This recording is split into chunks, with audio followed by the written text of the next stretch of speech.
Hello everyone, I'm back to tell another story. I want to let everybody know thank you for the subs, the likes, comments. It really helps starting to push my channel a little bit. This story is about that coyote right there and that 22 mag. So get your soda, get your popcorn, go have you a smoke, do whatever you got to do, because I'm fixing to get this party started.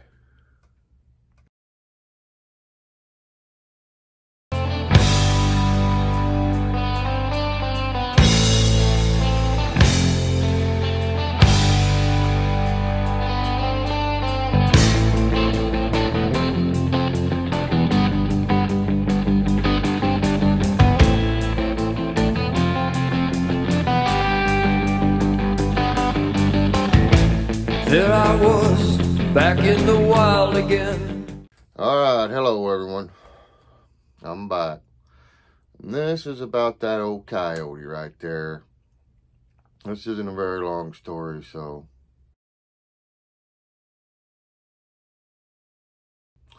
hopefully y'all actually watch the whole video. If not, I understand. Some of them are long and I'm new, so it's hard to watch somebody you don't know that long. Anyways, here we go. So I'm running a trap line one year, and I'm doing water sets. So I'm trapping for beavers and otter, muskrat, things like that. But I had to drive down this dirt road, several dirt roads actually. This trap line was probably, it was a good 45, maybe 50 miles from where I lived. So I had to get up pretty early every morning to go run this line and then get back home and start skinning and getting everything ready for the next day. So I always carried, like you've heard before, I've always carried a firearm, always a pistol, and usually in my vehicle I'd have some sort of rifle, typically a 22 mag or 22 LR. The M6 Scout was always in there, but I would always carry an extra one because the Scout wasn't that accurate, you know what I mean? It was good close range, take them out type firearm, but I liked that pump 22 mag right there. Let's see, I can't remember if it's an Ithaca or a Rossi. Have to look. And my eyes are bad, I'm almost deaf. Sucks getting old, you guys. Where is it written at on this dang thing? Oh, here we go. Well, I thought that was it. I might have to go get a magnifying glass, you guys, just to see. Anyways, it's a dang old 22 mag pump. I think it's a Rossi, you guys. I can't find them. Oh, there it is. See, it's everywhere. It's so much stuff. It's a Rossi. Definitely made in Brazil. All right. So the 22 mag Rossi, it's always in the trooper on the trap line because it's the best thing for me to shoot like coyotes. And okay, so where I live, it's pretty much open season on coyotes. You gotta remember, this was a long time ago too. We're looking back, 20 years, 15 years.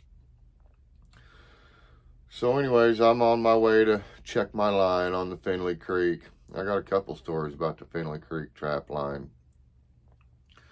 But I'm on my way it's almost like 5 o'clock in the morning, maybe. It's close to 5 in the morning. It's still dark, y'all, on the dirt road. So I get, I'm about maybe 4 or 5 miles from the creek. And there's just one dirt road that's like nobody on it, right? There's a couple houses down the whole dirt road till I make another turn. And there's just one spot. There's a corner, real sharp corner, kind of comes downhill. Well, there's this little house place. I mean, you can tell it's been there a long time. Had the rock foundation, rock front porch, you know, so I knew it had been there for a while. Well, just as soon as you pass that house, I mean, like 25 yards, there's a big pasture right there. It's pretty long, couple hundred yards long, probably about as wide, right? It's pretty square. Well, I've never seen nothing there. Been running this line for about a week. Was catching beavers, was doing good.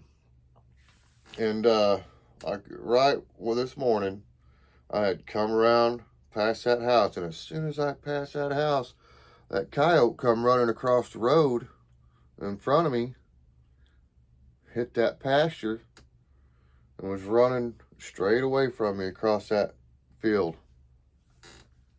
So man, I hit my brakes. You know, I'm in trapping mode, you guys. I'm out to get pelts. You know what I'm saying?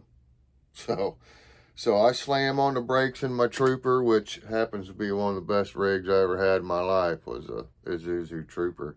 Besides the point, but still, I love that thing. So anyways, I jump out of the Trooper. You know, on them Troopers, they got the spare tires mounted right on the back. You know what I mean? Like the Jeeps and whatnot. It's mounted right on the back door. So I throw the old Trooper in neutral, shut her down, pull the brake, get out. That coyote's running pretty good, and I got 7 rounds in that mag. It'll hold 7 rounds. So I got her loaded. It'll hold 6, but if you chamber one, you can get 7 in there. So anyways, I jump out. It was just like it is now. Iron sights. My eyes were better back then. I've always been a little bit deaf since I was little, so sometimes I talk too loud. And as a matter of fact, I already forgot to use my microphone, so I hope you guys can hear me, because I am not starting this over. It's just not going to happen.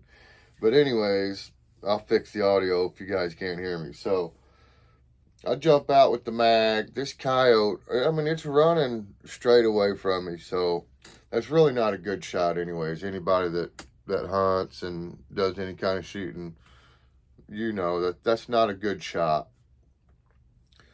So I have a habit of yelling at things when I want them to stop or move or do something. I just yell at it, you know. So I start yelling at this coyote because it's running away from me. I can't get a shot, so I'm like, hey, get out here, hey. I just start yelling, right? There are no cows in this field, you guys.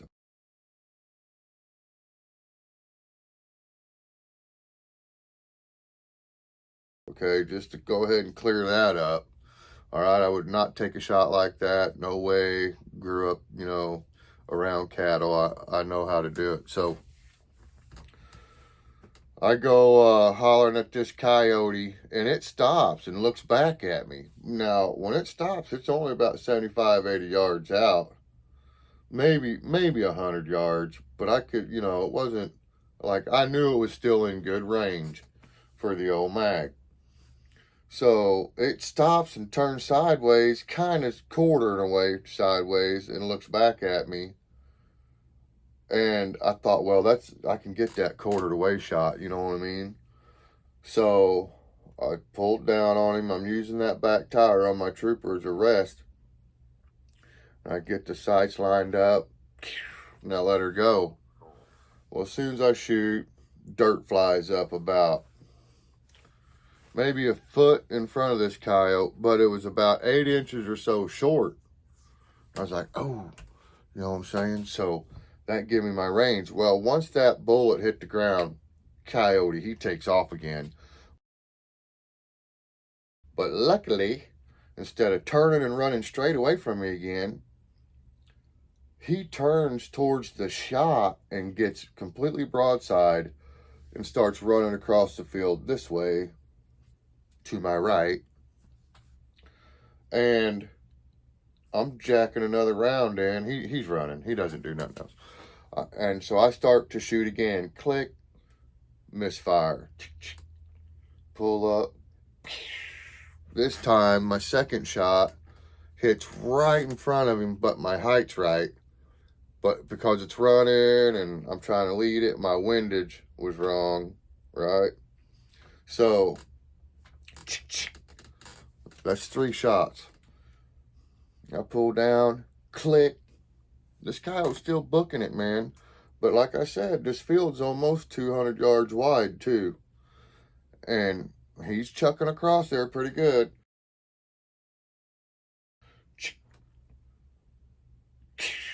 So my third shot that actually fires, I get a hit. This coyote, and especially with coyotes, you guys, I don't know, but when they're hit, they'll start spinning circles and biting at wherever they've been hit, right? And so you'll know you hit one. If you hit one, you'll know it. So I hit this coyote with that mag. It starts spinning, so I'm like, chick, chick. So I hit the coyote once. He starts spinning. So I jack another round in. I fire. I hit him again. This time, when I hit him the second time, he turns back around and starts going across the field the opposite direction. Still broadside, but running back the opposite direction. Now, you guys, a lot of you guys probably already know this. 22 caliber really doesn't cause a whole lot of damage. You can shoot something with a 22 and not kill it, like very easily not kill it. It's sometimes they'll just pass through, and the bullet is so small it doesn't hit any vitals, and it just burns a hole through them. Sometimes, you know, it'll hit a bone though, and that's where the 22 is probably the most dangerous. Is when it hits a bone, it tends to ricochet off that bone, or it'll hit that bone and just travel the length of that bone and cause catastrophic damage, right? And they're also pretty good at coming apart like shrapnel on impact. So, but 22 Magnum rounds, and the rounds I was using, they were not the kind that come apart, and they were hot, so that means they shot really fast.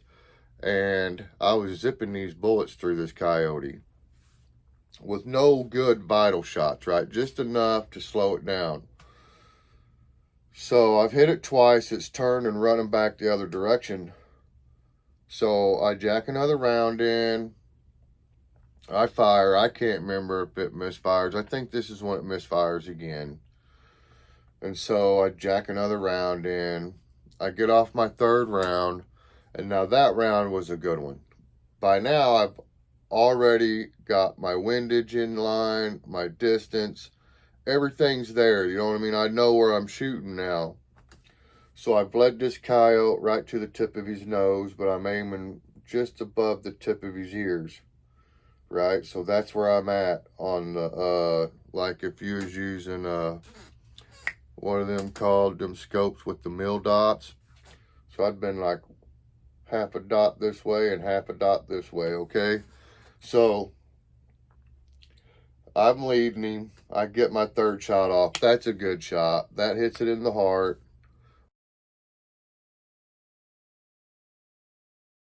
I watch this coyote roll up, and it rolls up and goes kind of behind this little dip in the field. No biggie. I know it's down. I seen it wipe out. So I know. And I know I hit it one other time for sure. And I'm thinking I hit it at least 2 before this third time. Okay, so I go ahead and run my trap line. Now you got to remember too, this is the kicker. I'm right in front of someone's house. Like literally their driveway is right basically at the back of my trooper where I was standing and shooting. I look up at this house when I go to get my trooper. Front porch lights on. There's some old farmer dude standing there drinking coffee. He said, "You get him?" I said, "I think I did." He said, "Yeah, looked like he folded up on that last shot." He said, "I was watching after the first shot." He said, "I come out here wondering what was going on. I seen you shooting at that coyote. Figured I'd stand here and see if you could get him. Boy, that was a long shot." I said, I don't know how far it is, but it was a good one. Now, you know, I told you this thing had stopped at 80, 90 yards. But once I started shooting, it started running. It was getting farther away. So this is, anyways. So I run my trap line. I talked to the old timer. He's okay with me breaking the law by shooting a coyote off the road. That's illegal. Okay, so like the thing I did that was illegal was discharging that firearm from the gravel road. You're not supposed to do that. So I get my trooper, put my mag up. I'm a little bit mad because my mag's been, you know, it misfired.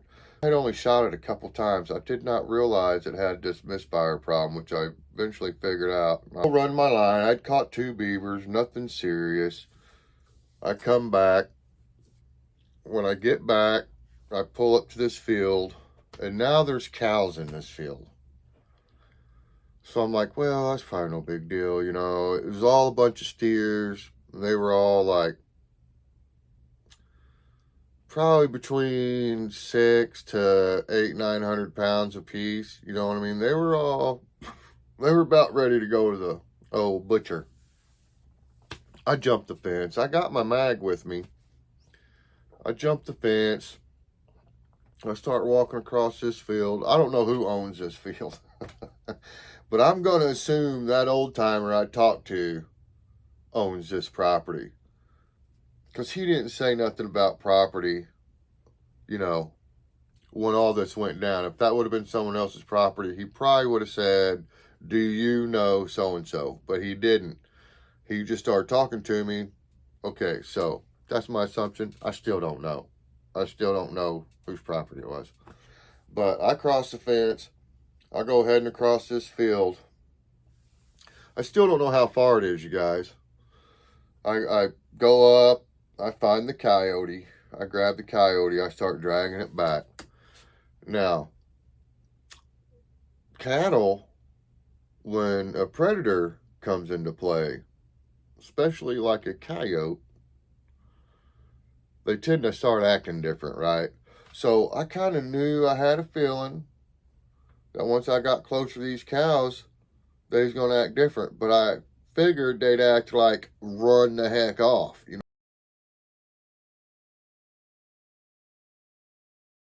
know what I mean?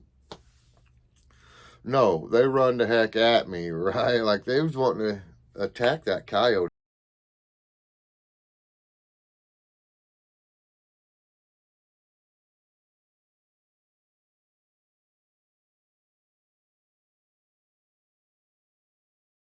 They wanted to stomp that coyote.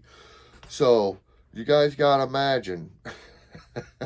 Here I am. I got this 22 mag in one hand, and I'm dragging this coyote with the other hand, and I'm trying to kick rocks at these cows, and they're charging. You know, they're coming in. The only reason they didn't actually do anything is because of me, right? Because they understand what a human is, and they don't want to hurt me, but they want to make sure that coyote's dead, and they don't know it's dead. You know what I mean? They just can smell it and see it, and it's a danger. So now I'm starting to get scared though, right? Because these cows are trying to get this coyote. I'm not dropping this coyote. And there's one particular little steer that actually got close enough. I had to, you know, push his head back. I was like, hey, you know, and I pushed his head back. Well, these cows give me a hard time all the way back to the gate, to the point to where when I got to the gate, I was almost jogging. I'd picked up the pace, I'll tell you that. And I just throwed that coyote over the gate and didn't climb over the gate, just went straight through the gate. You know what I mean? I was trying to get the heck out of that field. So I get out of there, I get the coyote loaded.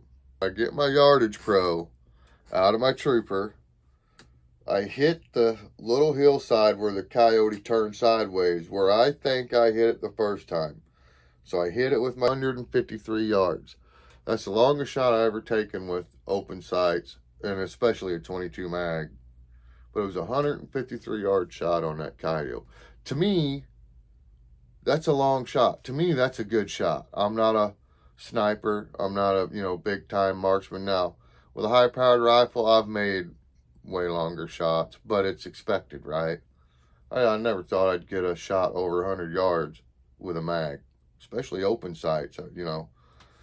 But so anyways, my little brother happened to live down the road not too far from where I was running this trap line.